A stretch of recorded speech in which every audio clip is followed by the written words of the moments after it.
So chapter 6, the 7 seals. Then I saw the Lamb open one of the 7 seals, and I heard one of the 4 living creatures call out with a voice of thunder, "Come!" So it's been invited.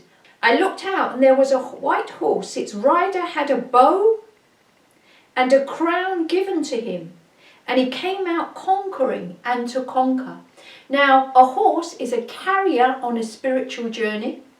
White horse is sent out to conquer and conquering. So it's talking about now and its future aim. And the crown obviously is the symbol of power and authority to reign.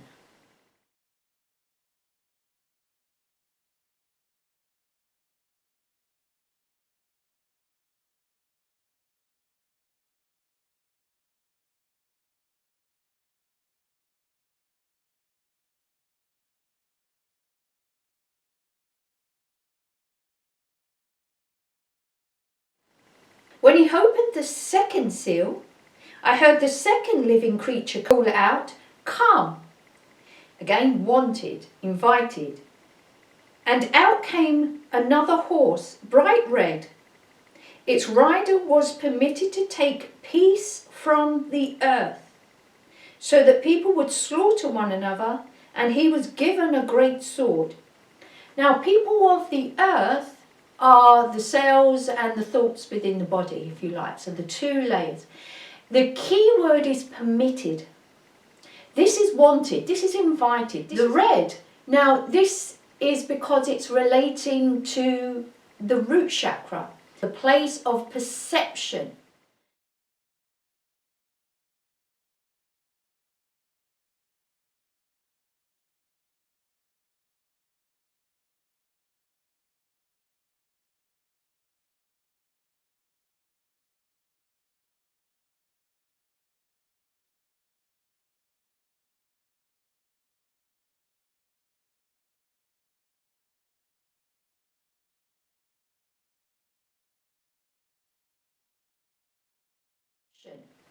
The symbology here is really powerful. So that sword, the negative thoughts, beliefs, values that do not serve us. And remember, there what our world is, and our personality and our self is built upon. Your perceptions, your judgments, your root values, your root beliefs. Okay. When he opened the 3rd seal, I heard the 3rd living creature call out, "Come!"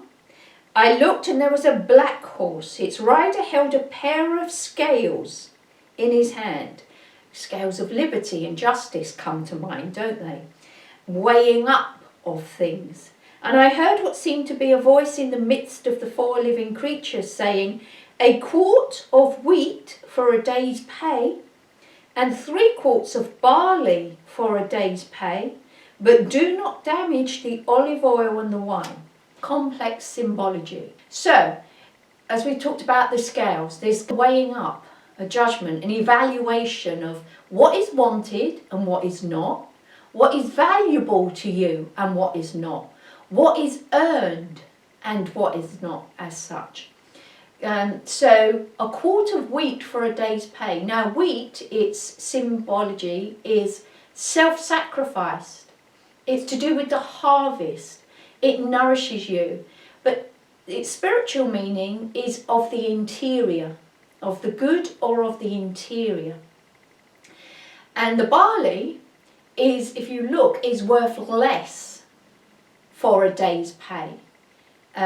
So you only get 1 quart of wheat, which means it's more valuable, it's more expensive than the barley. And so the barley represents, spiritually, the exterior. So what it's saying is,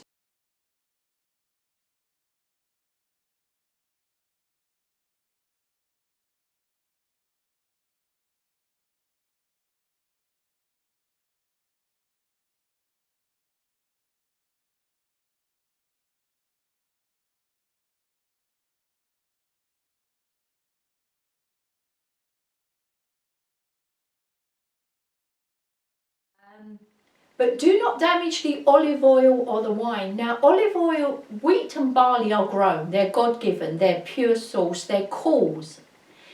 And you can make those into other things. So wine and olive oil are made from other things. They are effects. Also, that they're expensive in those days.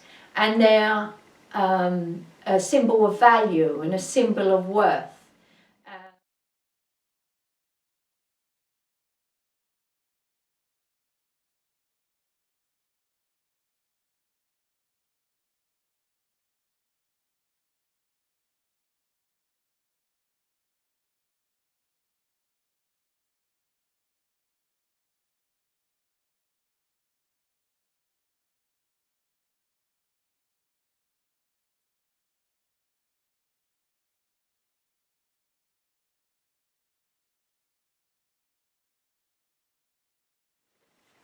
When he opened the 4th seal, I heard the voice of the 4th living creature call out, "Come."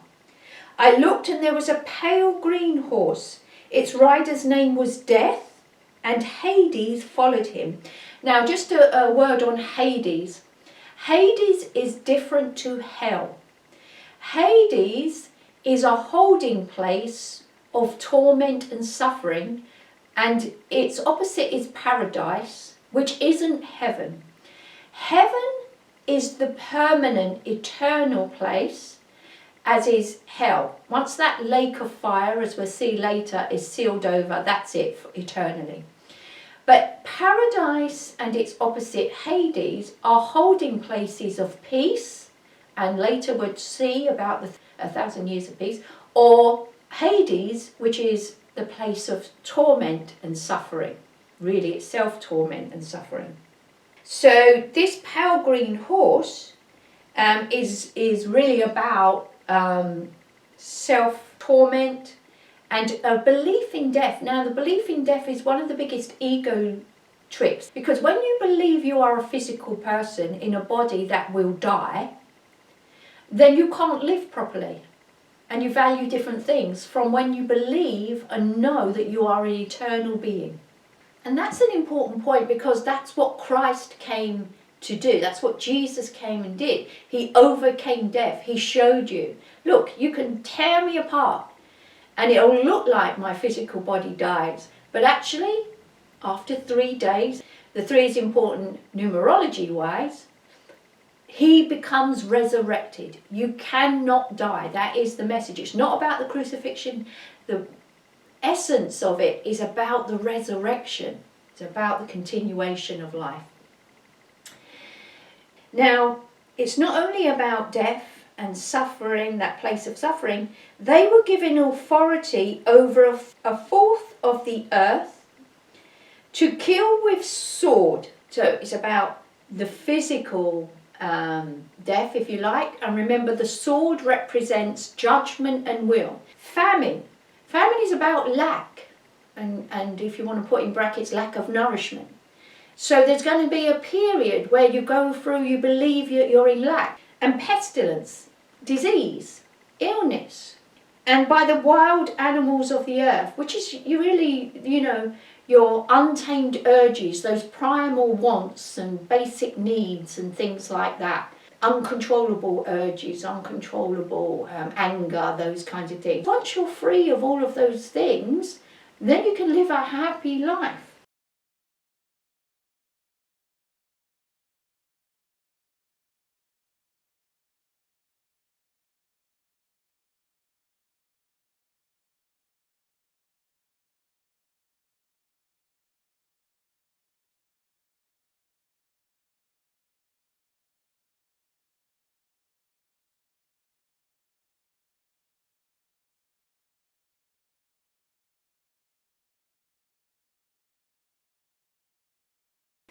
When he opened the fifth seal, I saw under the altar the souls of those who had been slaughtered for the word of God and for the testimony they had given. They cried out with a loud voice, "Sovereign Lord, holy and true, how long will it be before you judge and avenge our blood on the inhabitants of the earth?" So that spirituality that for a period had to go into hiding, that was suppressed, repressed, as the ego took over, they're all still alive within you. The spirituality never leaves you, but it's kind of in hiding and it's begging to be let out. God, come on, when will you take this action that needs to be done so that we can return home, we can return to the Christ consciousness? They were each given a white robe and told to rest a little longer until the number would be complete, both of their fellow servants and of their brothers and sisters who were soon to be killed as they themselves had been killed.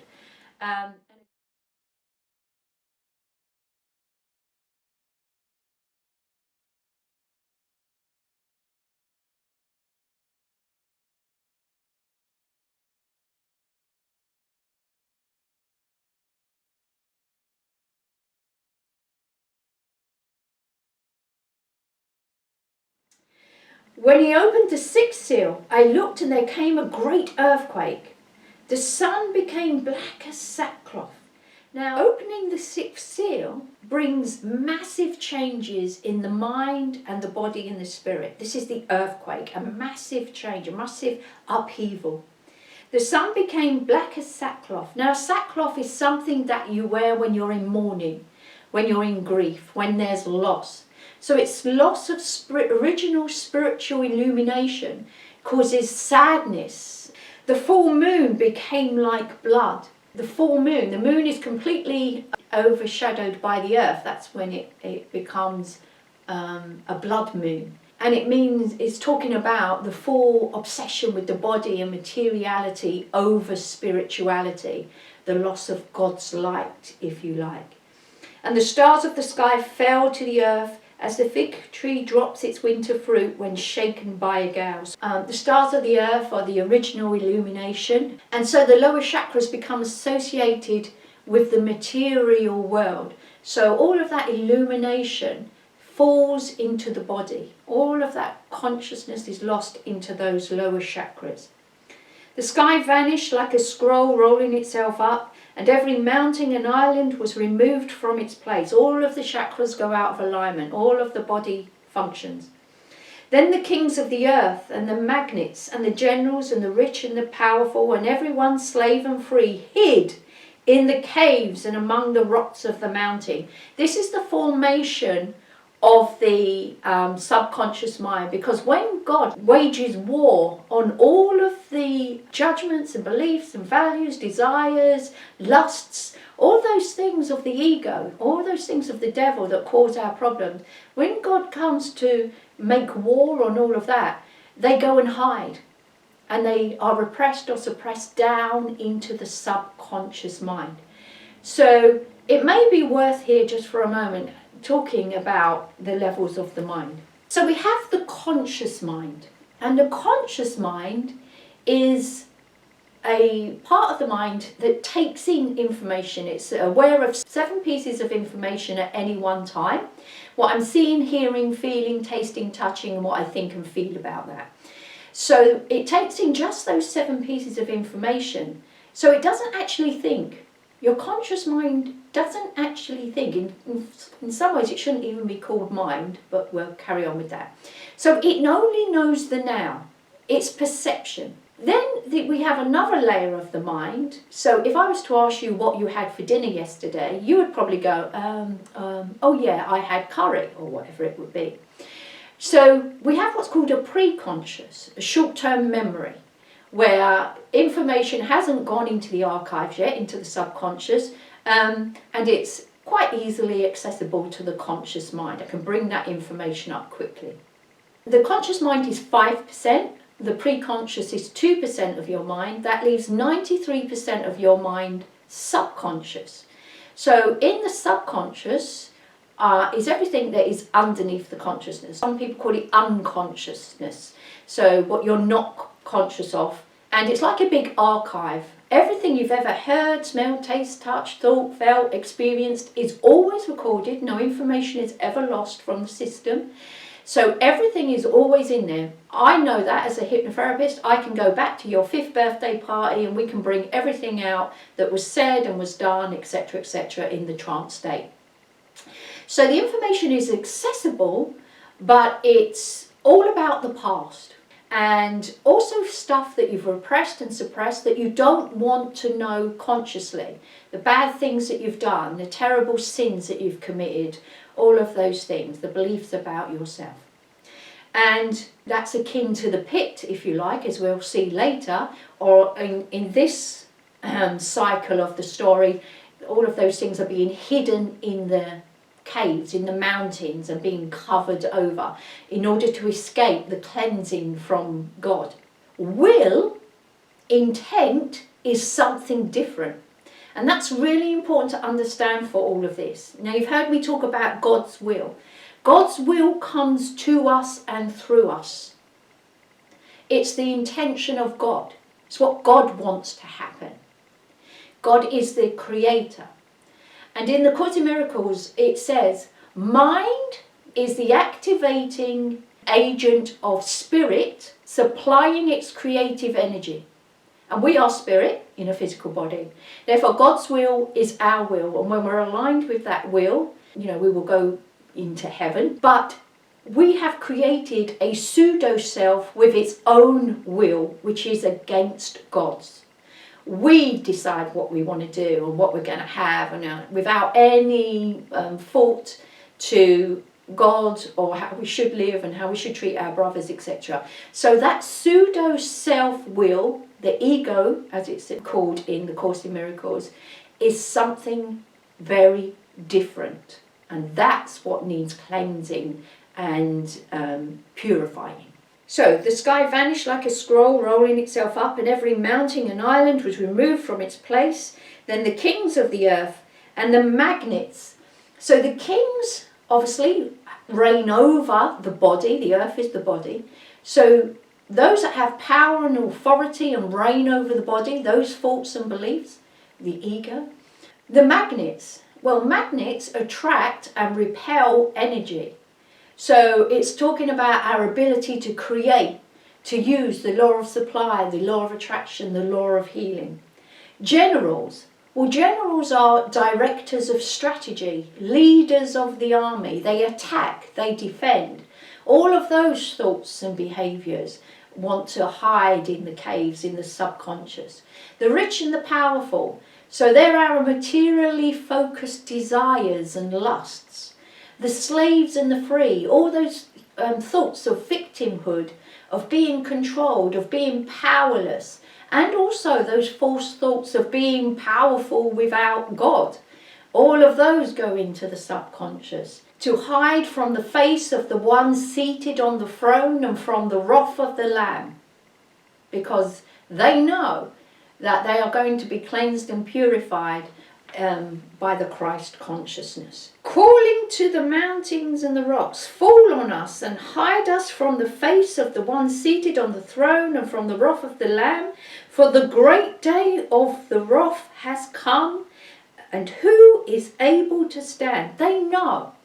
The ego knows it's no match for the Christ consciousness, because we could think about the ego, Satan, devil, as darkness, and good, the spirit consciousness, the Christ consciousness, as light. Now, darkness isn't a thing, because when you turn the light on, the darkness disappears. The darkness disappears in the face of the light, and that's really what that is alluding to. So the message really is, there's going to be great changes in the mind and the body. There's going to be a loss of energy, understanding, sleep, illness, grounding, balance, control of emotions, consciousness, a loss of full awareness, self, a loss of spiritual awareness, creative force. You're going to feel victimhood, powerlessness, fear and death. It's talking about the split where the mind that was once whole and was led astray is then split, and the subconscious becomes something very different.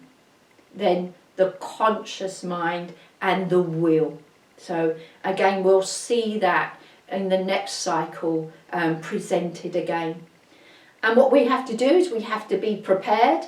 We have to hold the faith and know that it's like childbirth, it's for our own good, and as we suffer the tribulation, it's for the prize at the end. That we're supported, there's all that spirituality still within us, within every chakra, within the brain, that is protecting us and is protected, and therefore we don't have to fear the tribulation that happens in our physical lives.